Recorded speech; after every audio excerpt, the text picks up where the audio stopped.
Assalamualaikum warahmatullahi wabarakatuh, Celebes People di rumah. Senang rasanya saya Hajratul Aswad kembali menjumpai Anda.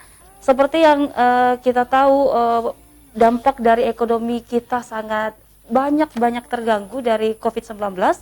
Dalam menatap ekonomi 2022 ke depan, saat ini saya sudah bersama beberapa narasumber di studio Celebes TV dalam program Obrolan Karebosi membahas tema menatap perekonomian 2022. Yang pertama ada Bapak Bahrul Ulum Ilham selaku Wakil Ketua Apindo Sulawesi Selatan bidang UMKM. Assalamualaikum Bapak. Waalaikumsalam. Selamat datang di studio Celebes TV. Ya, selamat. Apa kabar? Kabar baik, alhamdulillah. Alhamdulillah ya. Kemudian ada Bapak Lukman Setiawan selaku pengamat ekonomi. Pak Lukman, kita jumpa lagi ya Pak ya? Ya, alhamdulillah baik. Selamat datang lagi Pak di Celebes TV. Pertanyaan pertama saya langsung ke Pak Lukman sebagai pengamat ekonomi ya Pak ya. Melihat perekonomian di 2021, korelasinya ke depan di 2022 menatap perekonomian Indonesia sendiri Pak seperti apa? Ya, jadi kalau kita menatap perekonomian ini, kalau kita lihat perkembangan dari kuartal pertama sehingga menuju ke kuartal keempat, di tahun 2021 yang merupakan perpanjangan dari dampak COVID-19 di tahun 2020, kuartal pertama menuju ke kuartal itu hanya tumbuh perekonomian Sulawesi Selatan itu sekitar 0,21% sampai 0,5%. Apa yang menyebabkan demikian? Maka kita lihat sendiri bahwa kemarin pemerintah, baik pemerintah pusat maupun pemerintah daerah mengambil berbagai macam kebijakan terkait dengan pencegahan penyebaran daripada COVID-19 ini, yakni dengan berbagai level tingkatan yaitu PPKM. Sehingga dampak impact faktornya dari ini itu terjadi pembatasan pergerakan masyarakat, dalam hal ini dihubungkan dengan sektor ekonomi, maka terjadi penurunan yang cukup signifikan bagi masyarakat sebagai pelaku ekonomi. Namun dari berbagai sektor lain ada beberapa sektor yang mengalami peningkatan. Nah, kita lihat lagi ke triwulan kedua atau kita lihat ke kuartal kedua, ada peningkatan ya pertumbuhan ekonomi Sulawesi Selatan sekitar ya 2-3%. Nah, hal ini menyebabkan maka terjadi gairah ekonomi. Ya mungkin karena pemerintah memberikan pembatasan, tetapi ada beberapa pergerakan lain yang diberikan, khususnya misalkan di sektor pertanian mengalami pertumbuhan, akan tetapi di dalam bentuk sektor yang lain karena terjadinya pergerakan ekonomi, pembatasan ekonomi, maka ya kecil pertumbuhannya, sehingga kecil pertumbuhan ekonomi pada saat pandemi COVID-19. Ya, itu penurunannya dari tahun-tahun sebelum ada pandemi di Indonesia sendiri itu ada penurunan seperti apa sih Pak? Tidak mengalami demikian, karena kita harus melihat Q2Q-nya, kuartal-kuartal dengan year to year-nya. Pertumbuhan ekonomi kan Sulawesi Selatan itu melebihi dari pertumbuhan ekonomi skala nasional. Artinya terjadi gairah ekonomi Sulawesi Selatan, khususnya Kota Makassar, dalam hal pertumbuhan ekonomi, dan memang Sulawesi Selatan ini sudah menjadi salah satu file project pertumbuhan ekonomi dari seluruh Indonesia yang selalu masuk di ranking 1-5. Makassar, Sulawesi Selatan. Nah, dasar ini kita lihat beda sampai di pertumbuhan di kuartal ketiga itu naik menjadi 3,27% sampai 3,5% dari beberapa indikator yang dinilai. Hal ini disebabkan karena sudah mulai pergerakan kebijakan pemerintah memberikan pembatasan masyarakat PPKM itu dari level 4 ke level 1, itu menyebabkan sudah muncul gairah ekonomi masyarakat dari segala sektor, sehingga mulai melakukan aktivitas pergerakan ekonomi berjalan dengan baik, terjadinya relaksasi, walaupun masih ada beberapa sektor yang masih terdampak, sangat terasa terdampaknya terhadap COVID-19 ini. Nah, kita lihat di menjelang selangkah lagi kita masuk di 2022, yaitu hari Sabtu, tanggal 1 ya. Ke depan ini udah tanggal 1. Hari Sabtu bulan 1 2022. Ya, 2022 itu selangkah lagi, ini Kamis, Jumat, lusa kita udah masuk di 2022. Maka kita mulai lagi terjadi perhitungan penutupan dari kuartal 4 ini yang akan masuk lagi di kuartal pertama di 2022. Inilah perjalanan. Kalau kita menata ekonomi ke depan, Sulawesi Selatan akan terjadi pertumbuhan ekonomi yang cukup signifikan, apalagi tidak lagi muncul sistem model COVID-19 ini, karena sudah pemenuhan pemerintah dalam rangka vaksinasi masyarakat itu sudah mencapai target misalkan 70%, maka itu memungkinkan pergerakan ekonomi dipengaruhi oleh vaksinasi yang tersendat Iya. vaksinasi di suatu daerah. Ya, karena target pemerintah bagaimana masyarakat Indonesia ini bisa divaksin 100%. Tapi itu bisakah? Ya, menjadi persoalan ada target minimal yang harus dilakukan. Oleh itu pemerintah ikut di dalamnya bagaimana memaksimalkan program pemerintah agar bisa kita vaksin seluruh masyarakat, khususnya di Sulawesi Selatan.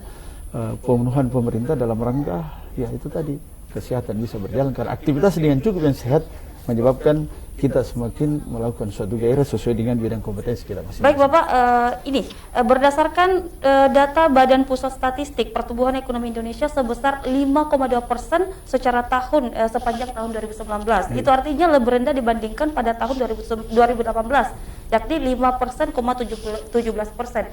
Yang artinya memang pertumbuhan ekonomi kita sebelum pandemi saja memang sudah lamban atau seperti apa Pak? Mengulit dari 2020 ke 2021 Pak.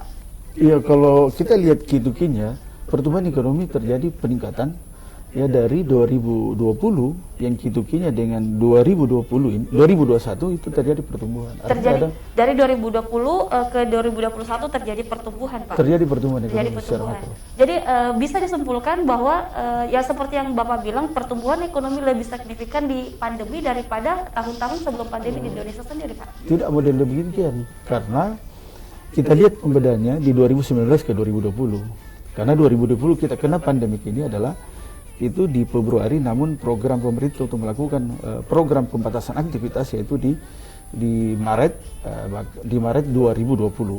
Artinya di situ terjadi permasalahan. Maka kalau kita lihat pertumbuhan ekonominya itu minus kan, minus 1% itu skala segala Indonesia dan provinsi itu minus 1,37 di dalam pertumbuhan ekonomi kitukinya. Tetapi kalau kita year to year-nya, tapi kalau di Kiduki tetap juga mengalami proses pertumbuhan walaupun sangat lambat. Jadi Indonesia sendiri, terkhusus ekonomi Indonesia sendiri yang terdampak oleh COVID-19, mengingat tahun sebelum COVID-19 memang kuartal perekonomian Indonesia sendiri Pak sudah berjalan lamban ya Pak ya? Ya, pertumbuhan ekonominya kan di range-nya itu 4-6% skala nasional. Ya pada saat kena pandemi kan turun minus.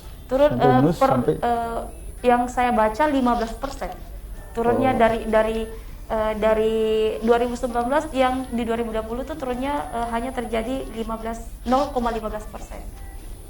Skala nasional. Skala nasional itu dari terjadi perlambatan ekonomi pada saat COVID-19 itu sampai menjalan di minus 3,23%. Ya.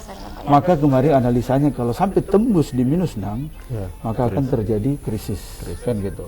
Ini yang terjadi. Nah, dengan kebijakan pemerintah, dengan formulasi yang diambil dalam rangka menghindari ini, maka menata seluruh sektor yang ada, maka fokus kepada sektor di bidang kesehatan dan sosial, kan di situ program pemerintah, sehingga beberapa struktur pemerintah yang lain itu mulai pengurangan anggaran dan fokus kepada sektor kesehatan. Nah Pak, pemerintah di 2021 telah gencar memfokuskan sektor pendidikan, bukan sektor pendidikan lebih tepatnya ya, tapi sektor kesehatan dan juga sosial. Kedepannya Pak, korelasi yang Bapak lihat di 2021 pemerintah akan memfokuskan di sektor apalagi Pak selain itu, karena di 2021 terlihat sudah hampir memenuhi target ya Pak ya? Ya, tugas pemerintah kita dengan seluruh lapisan masyarakat adalah bagaimana mencapai titik nol daripada penyebaran virus COVID-19 ini. Kalau demikian, maka seluruh sektor, seluruh bidang itu menjadi fokus pemerintah sesuai dengan apa yang direncanakan untuk pencapaiannya. Nah, inilah yang menjadi tugas kita saat ini, pemerintah dan seluruh lapisan masyarakat, agar COVID-19 ini ya kita berdoa di 2022 tidak ada lagi. Namun ya beberapa pemberitaan ya sebulan ini ada lagi yang Omicron itu. Ini yang Omicron itu yang menyebabkan waspada, tetapi tidak menjadi sesuatu gejala yang dampaknya bisa melumpuhkan aktivitas, tapi gejala ringan. Tapi inilah yang menjadi suatu kajian di kesehatan untuk terkait virus ini. Saya ke Bapak Bahrul Ilham ya. Ini Pak, melihat ekonomi 2021, apalagi dikaitkan dengan kondisi yang Bapak Lukman Setiawan katakan tadi, ada gelombang kedua dari pandemi. Bagaimana menurut Bapak? Ya, jadi kita di penghujung tahun ini kan pertama kita refleksi dulu. Refleksi tahun 2021 memang masih cukup berat karena pandemi masih melanda ya. Jadi tentu berdampak ke ekonomi. Apalagi kalau kita bicara sektor yang paling rentan itu justru UMKM. Karena dia kemudian di sehari-hari ya perputaran uangnya kemudian sangat terasa sekali dampaknya. Jadi UMKM yang selama ini sebagai penopang, sebagai bagaimana penyangga ekonomi justru dia paling rentan. Tapi kalau kita kemudian coba melihat ke depan, outlook 2022, kita ada optimisme bahwa ada bagaimana momentum justru untuk UMKM ini bangkit. Jadi ada data yang menarik. Jadi data dari ada BRI SME Index baru-baru dirilis, itu selama Maret September 2021 itu ada sekitar 20-an% UMKM kita itu yang betul-betul usahanya tutup. Kalau UNDP itu ada 24%, tapi selebihnya ini 80% itu masih bisa bangkit kembali, masih bisa eksis. 80% dari UMKM masih bisa bangkit kembali. Iya, bisa kembali. Jadi kita optimisme memang 2022 dengan UMKM ini, karena seiring dengan mobilitas yang makin terbuka ya, pembatasan makin berkurang, untuk pemulihan ekonomi ini justru UMKM lah yang menjadi sektor yang paling penting karena dia kemudian ternyata sangat fleksibel, paling cepat juga beradaptasi, paling cepat juga pulih. Jadi inilah yang menjadi mengapa semua stakeholder itu bagaimana menyokongin UMKM sehingga ekonomi bisa lebih pulih. Dan saya kira kita 2022 kan ada optimisme kalau pemerintah itu memproyeksikan pertumbuhan ekonomi 5,3%. 5,3% di itu sama 2022. Dengan itu sama dengan World Bank. Kalau kita Sulsel 6% ya itu lebih optimis lagi karena Sulsel ini sebenarnya kalau kita lihat dari ekonomi 2021 itu kan infrastruktur tetap jalan ya. Kemudian bagaimana sektor industri olahan, pertumbuhan perdagangan juga. Dan ya biasanya akhir tahun serapan itu makin meningkat. Inikah yang kemudian makin mendorong untuk pertumbuhan ekonomi. Tapi bagi saya sendiri yang banyak bergerak dan melihat langsung sektor UMKM, bagaimana sektor UMKM kita ini makin diperkuat lagi. Jadi ada struktur ekonomi kita yang masih sangat didominasi yang mikro, yang non formal, itu bisa naik kelas. Jadi bisa naik kelas kalau ekonominya meningkat sehingga kontribusinya untuk ekonomi bisa lebih besar lagi. Kemudian Bapak, apa saja perhatian lembaga-lembaga yang terkait terhadap UMKM yang ada di Makassar sendiri? Kan Bapak mengatakan memperhatikan UMKM lebih lagi di tahun 2022. Seperti apa Pak?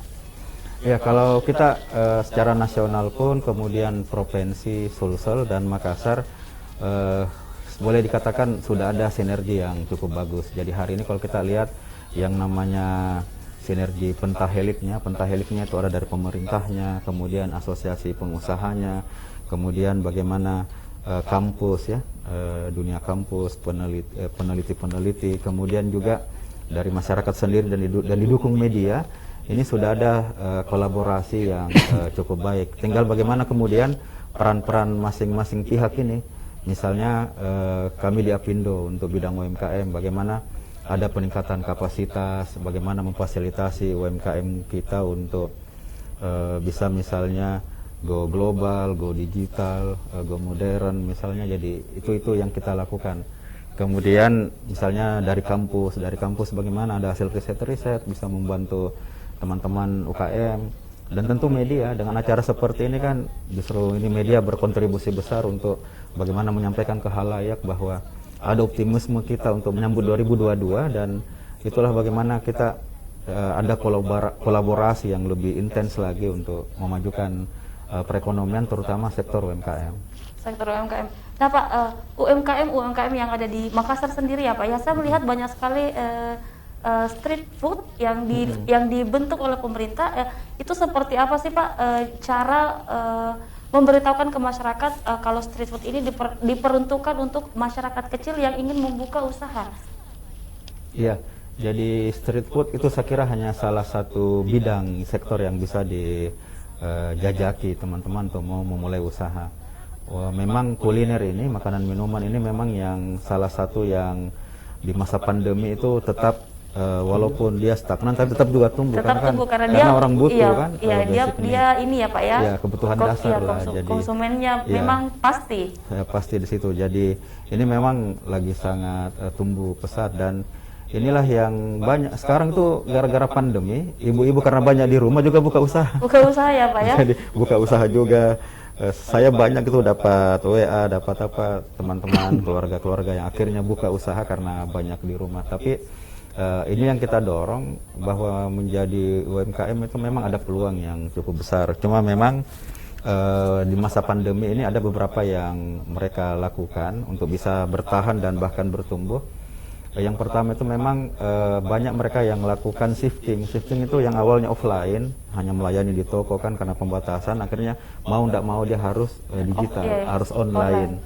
Nah, ada juga yang kemudian beberapa teman-teman itu dia lakukan ini usahanya, apa istilahnya itu pivoting. Pivoting itu sumber daya di bisnisnya itu dia coba untuk lakukan diversifikasi. Jadi ada beberapa UKM kita itu waktu puncak-puncak di pandemi yang dia di konveksi secara umum, dia spesifik ke pembuatan masker misalnya, APD ya. Bahkan ada juga yang kemudian mengubah bisnis modelnya, jadi bisnis model baru yang dia buat menyesuaikan dengan kondisi pandemi. Nah baik, saya ke Bapak Lukman ya Pak ya. Ini Pak, melihat kondisi ekonomi 2021, tentunya di 2022 kita semua berharap jauh lebih baik ya Pak ya. Bagaimana sih Pak pandangan optimismenya Bapak di tahun 2022? Iya, memang kalau dalam ekonomi itu memang harus kita selalu optimis ya. Nah, untuk kedepannya bagaimana pertumbuhan ekonomi Sulawesi Selatan dan khususnya Kota Makassar bisa maksimal, memang salah satu tadi sudah dijelaskan tadi dari Pindo bahwa salah satu penopang pertumbuhan ekonomi itu adalah khususnya di sektor menengah, usaha kecil dan menengah UMKM.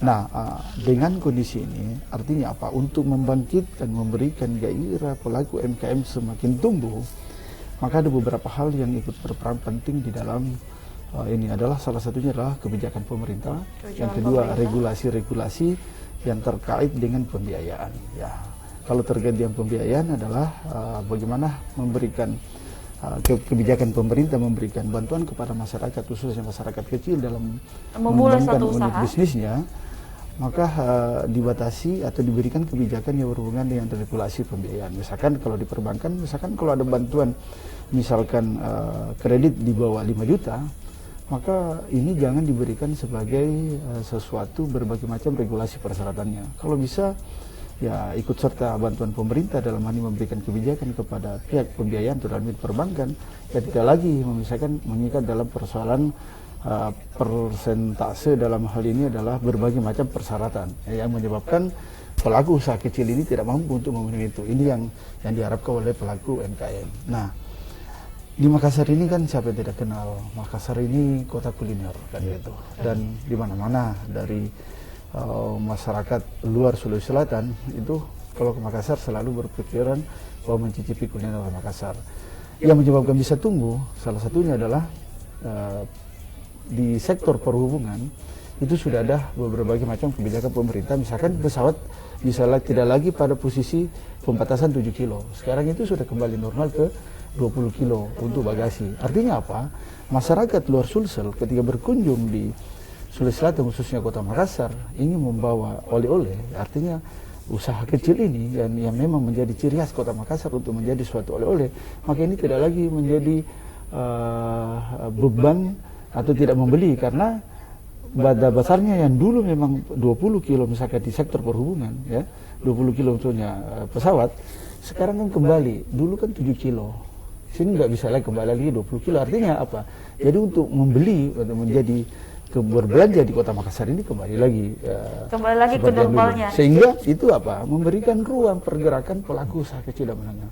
Sehingga para masyarakat ini secara kembali kepada profesi-profesi sebelumnya atau tumbuh lagi profesi-profesi yang baru untuk menggeluti dalam usaha kecil ini, dalam usaha UMKM, ya itulah maka apa yang harus dilakukan pemerintah, memberikan bantuan kepada UMKM ya memang ya rata-rata pelaku usaha kecil ini kan keterbatasan modal.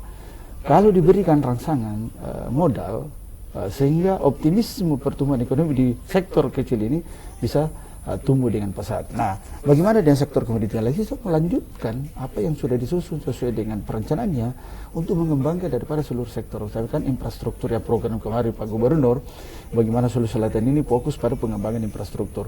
Ya ini Pak Sudirman melanjutkan dari itu dan alhamdulillah kita sudah lihat kondisi Sulawesi Selatan ya dengan kondisi pandemi walaupun berbagai macam pembatasan atau berbagai macam program pemerintah untuk mencegah penyebaran COVID ini itu bisa berjalan yang baik, apalagi kalau tiba di 2022 nanti itu tidak lagi muncul itu sisa bagaimana menyamaratakan tadi proses vaksin dan antusiasme pergerakan masyarakat dihidupkan. Saya yakin seluruh sektor mulai tumbuh dan maksudnya ada kaitan dari satu dan satunya ya Pak ya, itu memang perlu ada kolerasi dari pemerintah supaya masyarakat kecil hingga yang menjadi konsumennya juga bisa aktif lagi berbelanja seperti tahun-tahun sebelum pandemi begitu Pak? Seperti kita cinta misalkan di sektor pariwisata sekarang kan mulai kembali, bahkan di Natal dan Tahun Baru tetap menjaga protokol kesehatan, tetapi aktivitas dilakukan penutupan terhadap sektor-sektor wisata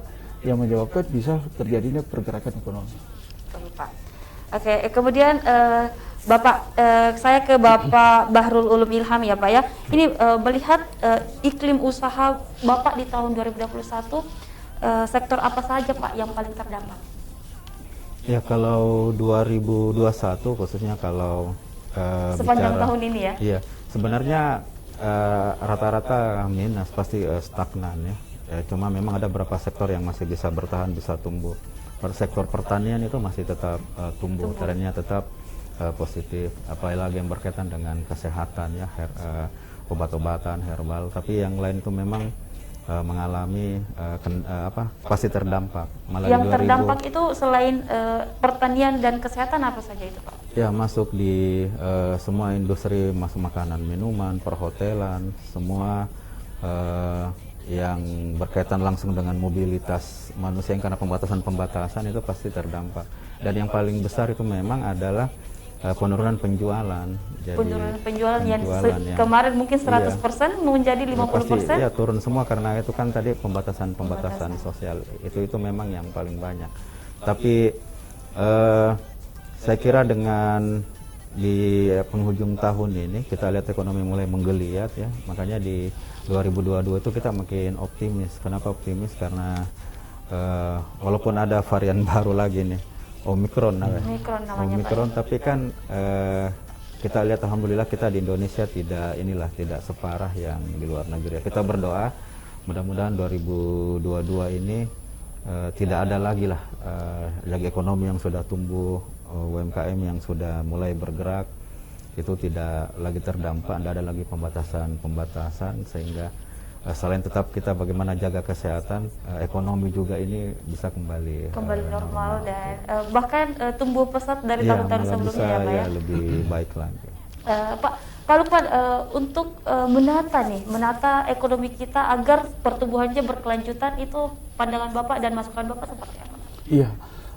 Menata perekonomian ini adalah kan dalam menyusun program pemerintah bagaimana menanggulangi bagaimana perencanaan di seluruh sektor yang ada, itu memang pemerintah sudah melakukan penyusunan yang baik. Nah, apa yang harus dilakukan adalah konsistensi. Tadi sudah dijelaskan bagaimana pemerintah jangan menjadi slogan saja, kata-kata yang menjadi selalu kita sampaikan tetapi implementasinya yang rendah. Apa itu misalkan? Tadi sudah disampaikan pentahelix misalkan. Ini pentahelix kalau kita sebenarnya maksimalkan, karena di sini ada kolaborasi, ada sinergi. Yang mana itu kategori tadi sudah dijelaskan, ada perguruan tinggi, ada pemerintah, ada dunia usaha, dunia industri, ada media, ada kelompok-kelompok organisasi yang memang ikut bergerak di bidang kompetensi masing-masing. Nah, ini yang menjadi perhatian khusus pemerintah untuk meningkatkan pertumbuhan ekonomi Sulawesi Selatan. Jangan menjadi slogan, tapi implementasikan. Kalau itu diimplementasikan, saya yakin terjadinya inovasi, terjadinya inovasi.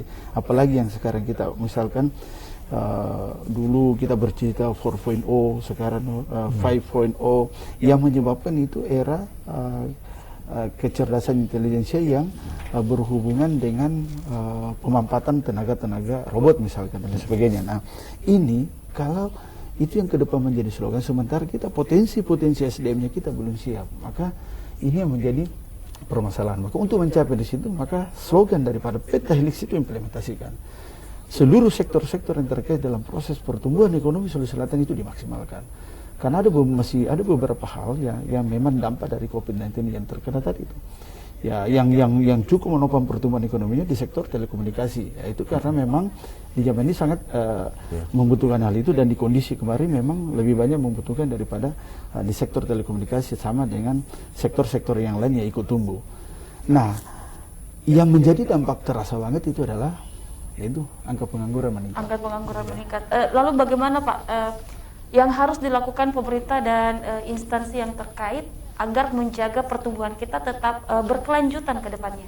Tidak lagi naik turun, dan ini kita berharap ekonomi kita berkelanjutan naiknya begitu Pak statistiknya. Ya, harapan kita seperti itu memang. Jadi hampir seluruh sektor kalau untuk Sulawesi Selatan ini memang kalau kita lihat di apalagi krisis moneter yang terjadi di tahun 98, Sulawesi Selatan tidak berdampak, tidak terasa banget dampaknya karena memang kita lebih banyak bergerak di sektor-sektor komoditi, khususnya di bidang pertanian yang memang menjadikan harga yang meningkat pada waktu itu. Nah, di Sulawesi Selatan memang seluruh hampir sektor itu bergerak dengan sinerginya dalam rangka meningkatkan pertumbuhan ekonominya, maka konsistensi pemerintah sesuai dengan tupoksinya masing-masing pekerjaan pemerintah dan masyarakat dan seluruh pelaku ekonomi yang ikut bersinergi di dalam program ini, yang intinya adalah pemerintah dalam melakukan kebijakan jangan mempersulit masyarakat. Artinya ada regulasi-regulasi, usahakan ada yang memang pro kepada pelaku ekonomi dan pro kepada masyarakat. Oh, jadi ini korelasinya ke depannya pemerintah lebih bekerja sama atau memudahkan masyarakat yang ingin memulai usaha begitu ya Pak ya? Dalam proses pelayanannya harus lebih dimudahkan. Betul. Kemudian Pak, optimisme untuk bangkit, saya ke Bapak ke Bapak Bahrul Ulum Ilham ya. Bagaimana Pak optimismenya untuk bangkit menuju di tahun 2022 yang sebentar lagi akan masuk ya Pak ya? Itu seperti apa Pak? Ya, optimisme pasti kita optimis. Saya fokus bicara apa yang dilakukan di sektor UMKM. Jadi semua stakeholder UMKM sekarang ini bagaimana bergerak bersama-sama. Yang kami namakan itu UMKM naik kelas. Naik kelas itu maksudnya ada scale up, ada peningkatan skala ekonomi. Karena struktur ekonomi kita ini UMKM yang 64 juta itu memang lebih didominasi sektor mikro. Nah, bagaimana ini bisa naik kelas jadi kecil, menengah, karena dari 64 juta itu kan memang lebih banyak yang mikro. Nah, apa yang dilakukan kami dengan beberapa asosiasi, dengan beberapa stakeholder, ini kita lagi mendorong yang namanya 5Go, 5Go ya. Go yang pertama itu Go formal. Go formal itu maksudnya UKM-UKM yang saat ini yang belum formal bisa diformalkan. Apalagi kan sekarang perizinan itu sangat mudah. Ada namanya NIB, nomor induk berusaha. Cukup buka oss.go.id, itu kita sudah bisa memformalkan UKM kita. Terutama yang mikro-mikro, yang tadi street food, yang pinggir jalan, itu cukup mudah sekarang. Buka oss.go.id dia sudah formal. Mengapa harus diformalkan? Ini berkaitan dengan perlindungan, kemudian terutama pendataan. Jadi di 2022 itu sudah ada kebijakan di PP 7 tahun 2021, itu turunan Undang-Undang Cipta Kerja, bahwa akan ada namanya sistem basis data tunggal. Sistem basis data tunggal Ya, itu kan, seperti apa Pak? kan data ini kan selama tersebar-sebar. Perindustrian ada datanya juga, koperasi UKM ada datanya juga, perdagangan ada datanya juga. Nah, sekarang itu nanti itu akan disatukan semua. Menjadi disatukan satu? menjadi sistem informasi data tunggal. Sistem informasi data tunggal itu ada di amanat PP 7 tahun 2021 tentang pemberdayaan dan perlindungan usaha mikro dan kecil. Nah, yang kedua itu bagaimana Go Modern. Go Modern ini bagaimana UMKM kita itu bisa dia kelola bisnisnya secara profesional. Jadi bagaimana manajemennya, bagaimana kemudian sistem standar-standar bisnis modern itu bisa dijalankan, dan ini kan butuh tadi pendampingan, peningkatan kapasitas. Yang berikutnya itu Go Digital. Jadi di 2021 sebenarnya itu yang luar biasa adalah itu ada peningkatan data yang kita dapat itu sampai 105% UMKM yang Go Digital. Jadi pandemi itu memaksa UMKM kita untuk mau tidak mau melek digital. Melek digital ya, Jadi Pak, mereka ya? harus tahu bagaimana foto produk, buat katalog digital, pakai platform, pakai e-commerce. Karena kapan mereka tidak go digital pasti akan hilang. Iya. Jadi Tersapu ya, Pak, ya, tersapu. istilahnya. Makanya ada 16,4 juta itu pelaku UMKM kita yang udah go digital. Itu karena tadi pandemi yang memaksa. Jadi memang go digital ini yang berikutnya. Kemudian juga isu lainnya itu bagaimana berkaitan dengan go standar global. Go Artinya standar global. ya, karena begini masih sangat banyak UMKM kita sebenarnya itu sangat prospek untuk kemudian dia bisa itu ke pasar global. Cuma memang kendalanya di standarisasi. Bagaimana kemudian standarisasi keamanan pangannya, ya, kesehatannya, kan Kesehatannya tren. juga. Jadi dari go verbal, go modern, go digital, dan juga go standar global. Terus yang terakhir itu yang apa, Pak? Mungkin yang terakhir lagi ini terobosan tadi yang paling lima bagus. go tadi yang perlu juga yang kita dorong sekarang itu ada namanya go SDGs. Go SDGs itu Ya, seperti apa, Pak? Itu isu pembangunan berkelanjutan. Pembangunan berkelanjutan Ya. itu seperti apa, Pak? Seperti Ya, Bapak jadi go yang berikutnya itu go SDGs. SDGs ini kan Sustainability Development Goals, bagaimana pembangunan berkelanjutan. Jadi ternyata untuk pembangunan berkelanjutan beberapa pilar-pilarnya itu mengatasi kemiskinan, kesenjangan, bagaimana pemberdayaan masyarakat itu kata kuncinya di UMKM. Makanya kita dorong juga itu supaya UMKM isu-isu lingkungan itu pun didorong. Kita misalnya hari ini mendampingi teman-teman UKM itu untuk bagaimana menerapkan yang 3P itu di bisnis, yang triple bottom line, bagaimana bisnisnya bisa profit, bisa menguntungkan. Tapi yang kedua juga dia bisa dari sisi people-nya, dia berdampak sosial, bisa memberdayakan orang-orang sekitarnya. Tapi jangan lupa yang ketiga, people, planetnya, lingkungan. Iya, menjaga Iya, Pak, ya. keberlangsungan lingkungan. Jadi bagaimana bisnisnya itu dari sisi ekonomi, dari sisi sosial, kemudian dari sisi lingkungan. Dan ini jadi tren global memang. Jadi itu upaya-upaya yang kita lakukan dan bagaimana tadi yang pentahelik itu semua program tadi mulai dari go formal, go modern, Kemudian go standar digital. global, go digital dan go SDGs ini bisa kemudian menjadi gerakan bersama sehingga ada tadi naik kelas, scale up. Jadi skala ekonominya itu bisa naik. Kemudian Bapak ini, Bapak tadi mengatakan ada 16 juta pelaku UMKM, 16,4 juta yang go digital. 16,4 juta yang go digital Go saat digital. pandemi. Lalu seperti apa pendekatan dari instansi terkait terhadap masyarakat yang tidak melek sama sekali dengan digital? Bagaimana itu, Pak? Ya, ini memang kalau bicara go digital memang yang pasnya memang anak-anak milenial. Kalau anak Karena milenials, ya. mereka itu kan istilahnya apa? Digital native, pribumi digital. Lahir udah pakai gadget, pakai apa kan?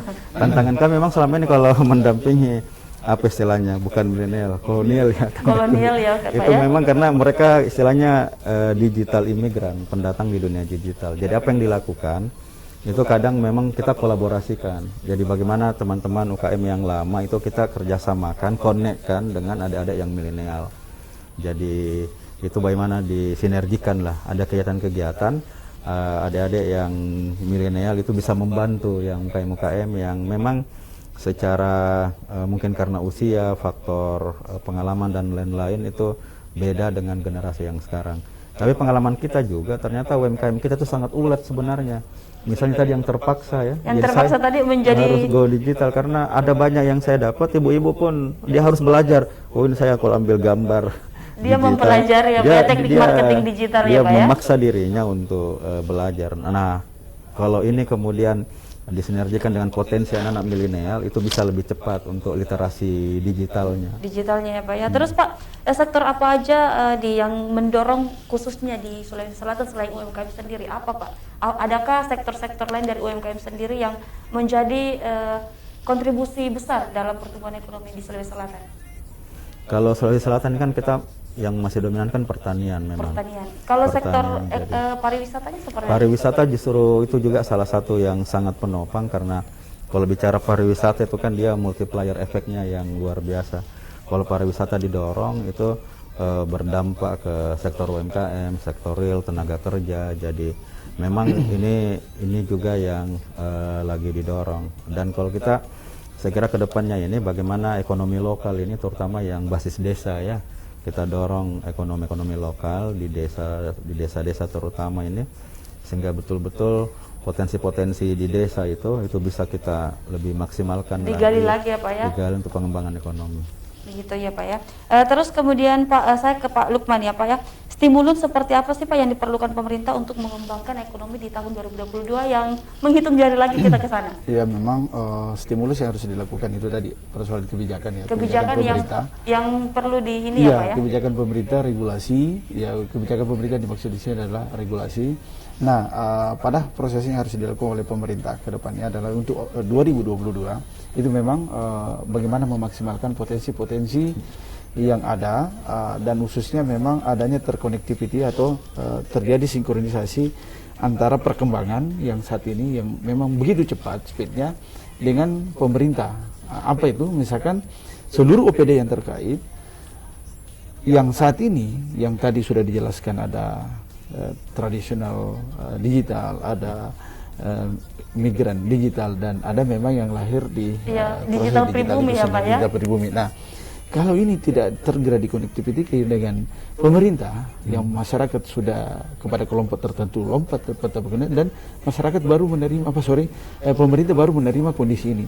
Nah ini yang menjadi persoalan, karena ketika melakukan gerakan ekonomi itu harus terkonek. Katakan tadi OSS, bagaimana NIB, nomor induk berusaha yang dulu KLBI-nya misalkan NIB-nya harus masuk ke TDP, harus masuk ke SIUP. Sekarang nggak lagi, model seperti itu sudah masuk ke sistem. Nah, yang menjadi persoalan yang masyarakat, kelompok-kelompok masyarakat tadi yang memang tadi dengan berbagai macam level itu, kalau melihat dengan keadaan seperti itu dan pemerintah tidak ikut dalam sistem ini, itu menjadi persoalan. Persoalan lagi ya Pak. Padahal, ya, karena perlu pendampingan masyarakat ini yang imigran ya Pak ya. Olehnya itu pada kondisi ini ya pelaku-pelaku ekonomi yang memang sudah maksimal melakukan proses pendampingan kepada kelompok-kelompok tertentu, khususnya pada pelaku usaha kecil dan menengah, usaha mikro kecil dan menengah terhadap proses perubahan ini. Kalau ini disinergikan dengan program pemerintah, maka saya yakin pertumbuhan ekonomi Sulawesi Selatan akan berjalan sebagaimana apa yang diharapkan. Terus kemudian Pak, regulasi yang saat ini kita dengar dari pemerintah, apakah memang sudah efektif ke depannya atau seperti apa Pak? Ya, saya yakin pemerintah selalu senantiasa melakukan proses perubahan dari segala aspek, dan pada intinya memang pemerintah juga menginginkan demikian untuk dalam bagaimana pertumbuhan ekonomi kita, mempercepat pertumbuhan ekonomi kita dengan mempersingkat atau memangkas proses birokrasi yang ada, sehingga seluruh lapisan, seluruh aspek itu menjadi bisa berjalan lancar sebagaimana apa yang diharapkan masyarakat dari segala aspek yang ada. Kemudian Pak Bahrul, ini Pak, tantangan apa sih Pak yang paling terasa dan paling berat nantinya di 2022 di sektor UMKM sendiri Pak? Ya, kalau bicara tantangan, saya kira bayangan untuk kembalinya pandemi itu yang menjadi tantangan utama ya. Makanya dengan adanya vaksinasi yang makin masif, kemudian juga pergerakan yang makin diperlebar, itu saya kira akan membuat kita makin optimis. Jadi itu harapan kita, mudah-mudahan di tantangan sekaligus harapan kita ya Pak ya, di tahun 2022 mendatang. Tidak ada lagi ini pandemi varian baru ini ya Pak ya. Berikutnya, jadi itu kan harapan kita semua. Kalau yang lain saya kira yang paling tantangan juga bagi kita itu ini disrupsi teknologi. Kita ini kan ada dua isu ya. Isu yang pertama itu berkaitan dengan bonus demografi. Negeri kita ini kan potensi anak-anak muda makin besar. Nah, bagaimana menyiapkan ini anak-anak muda kita? Kemudian tantangan disrupsi teknologi. Jadi hari ini kan semua serba terdigitalisasi. Nah, bagaimana kita menyiapkan itu? Tentu untuk menyiapkan itu kembali ke SDM-nya. Jadi bagaimana ada peningkatan kapasitas teman-teman pelaku usaha, pelaku UMKM terutama, sehingga dia bisa kemudian ikut perkembangan zaman yang perkembangan zaman yang saat ini masuk bukan lagi kita transisi digital ya, tapi memang sudah pure digital. Terus Bapak, apa Pak pendampingan kepada masyarakat untuk beradaptasi dan juga mengetahui strategi-strategi dalam meningkatkan perekonomiannya Pak? Ya, pendampingannya memang itu ada tadi yang 5Go tadi itu mengarah ke program itu, tapi yang kita lakukan itu melihat kebutuhannya teman-teman. Jadi memang sekarang juga berbagai macam lembaga, organisasi, sekarang juga semua bicara UMKM. Ini pendampingan, maksud saya pendampingan dalam beradaptasi di ini ya, genjotan era digitalisasi ini, Pak. Ya, pendampingannya itu ada macam-macam memang. Jadi ada kita langsung berikan penguatan dalam bentuk bimbingan teknis, ada juga yang langsung kita bagaimana linkkan dengan berbagai macam platform. Tapi yang paling utama memang itu adalah menyiapkan dari sisi bagaimana mindsetnya mereka, karakternya. Kan kalau bicara digital itu kan yang paling awal itu mungkin awalnya digitasi. Digitasi itu awalnya dia masih pakai tulis tangan, manual. Itu mungkin dia udah pakai beberapa aplikasi di komputer misalnya, udah pakai Excel, pakai apa. Setelah digitasi baru kemudian ke digitalisasi. Digitalisasi itu kan dia udah pakai beberapa platform online ya. Nah, yang berikutnya memang itu adalah transformasi digital. Kalau transformasi digital ini udah bicara budayanya, udah bicara bagaimana karakternya dia menggunakan berbagai macam platform. Itu sangat penting. Jadi itu yang kita siapkan, bagaimana supaya mereka bisa beradaptasi. Dan bisa mengetahui strategi-strategi dalam mendongkrak sama ekonomi. dengan maraknya kemarin yang ramai sampai ada 200-an triliun itu yang pinjaman online. Itu kan karena mereka tidak diedukasi ya, banyak kasus-kasus. Ya, Pak ya. Ya, jadi mereka akhirnya dan ini juga memang yang namanya keamanan cyber ini penting sekali. Jangan sampai kita kemudian hanya jadi korban. Kita tidak tahu misalnya karena berkembang pesat digitalisasi sampai kemudian tidak ada regulasi yang menjaga keamanan data kita. Siapa yang bisa jamin data kita misalnya untuk hal-hal yang negatif misalnya ya, keamanan cybernya bagaimana, itu juga tantangan-tantangan ke depan. Itu juga menjadi tantangannya. Selain dari strategi itu kita perlukan tantangan-tantangan, maksudnya kita harus memerangi tantangan ini cyber di 2022 ya Pak yang mendatang. Keamanan cybernya ya. Apakah ada pandangan 2020 nanti pure masyarakat akan digitalisasinya full begitu Pak? Iya, kalau kita baca tren itu kan teknologi ke depan itu akan makin luar biasa. Menggila-gila ya Pak ya? Luar biasa. Facebook aja sekarang udah bermetamorfosis jadi metaverse. Nanti kita tidak lagi 2 dimensi, nanti kita 3 dimensi. Jadi ketemunya nanti jadi nanti kita di dunia maya semua virtual tapi 3 dimensi. Jadi saya tidak bisa bayangkan di masa pandemi saja orang udah malas bersosialisasi, malas bergerak. Saya bayangkan kalau di dunia metaverse kita cukup masing-masing di rumah saja. Saya waktu lihat tren ke depan itu luar biasa, dan ini kan perlu kita secara pribadi, secara di lingkungan keluarga, karena teknologi itu kan IT ini digitalisasi kan pisau bermata dua. Pisau bermata dua, itu ya, maksudnya seperti kembali apa Pak? Bagaimana kita gunakan. Jadi tadi misalnya yang digital online itu banyak sekali korbannya, yang pinjaman online misalnya. Bagaimana kemudian handphone kita ini yang langsung di genggaman kita, ada hal-hal yang masuk dipegang tangan anak-anak kita di keluarga. Dan ini memang ya bagaimana teknologi itu tadi. Dulu anak-anak kita itu dilarang pegang handphone, sekarang harus pegang handphone. Oke, baik Pak, kita sepertinya sudah keluar ya dari pembahasan ekonomi kita, sudah merambah ke teknologi. Karena itulah dia tadi ada konektivitasnya ya dari teknologi dan juga ekonomi ke depannya. Baik, lalu seperti apa dan bagaimana membawa ekonomi 2022 bangkit Pak, melaju di tengah pandemi ini ya Pak ya. Harapan dan masukan Bapak dimulai dari Bapak Lukman dulu deh. Jadi harapan itu tadi sudah dijelaskan bahwa pemerintah itu dengan kecepatan perkembangan teknologi itu harus diikuti dengan regulasi yang ada di pemerintah. Karena kalau tidak diikuti dengan regulasi yang ada, maka terjadi nanti kepincangan yang terjadi di masyarakat dalam proses merealisasikan program-program yang dibentuk ini ya Pak. Karena kalau kita bercerita dengan kecepatan teknologi, waduh kita di Indonesia selalu merasa ketinggalan. Karena kalau kita membaca dengan program-program yang ada di digitalisasi yang ada di dunia misalkan, kita masih sangat jauh.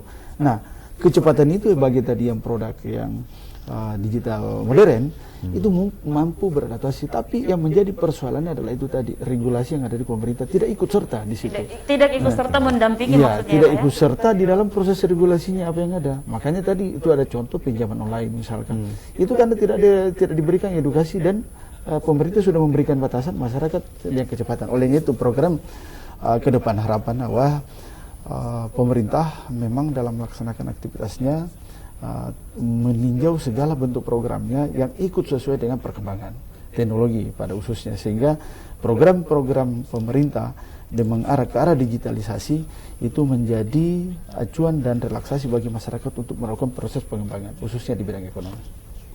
Baik, silakan Bapak Bahrul Ulum Ilham melanjutkan.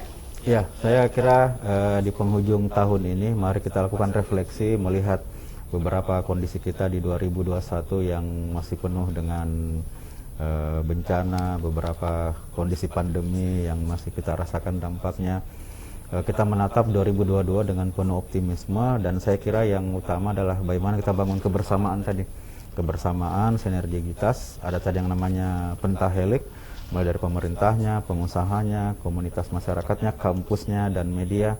Kita bersama-sama ini menatap ke depan dan berperan sesuai dengan kontribusi kita masing-masing. Apa yang kita bisa berikan sebagai individu, di lingkungan terdekat keluarga, di masyarakat, untuk menatap masa depan di 2022 dengan yang makin baik lagi. Ya. Terima kasih banyak Bapak Bahrul Ulum Ilham dan juga Bapak Lukman Setiawan atas waktunya pada kesempatan hari ini. Akhirnya saya Hajratul Aswad beserta narasumber kita pada hari ini yang benar-benar mengedukasi kita bagaimana pandangan ekonomi di 2022 ke depan. Pemirsa, akhirnya saya Hajratul Aswad pamit undur diri. Terima kasih sebesar-besarnya atas perhatian Anda. Saya Hajratul Aswad mengucapkan wassalamualaikum warahmatullahi wabarakatuh dan sampai jumpa di episode selanjutnya.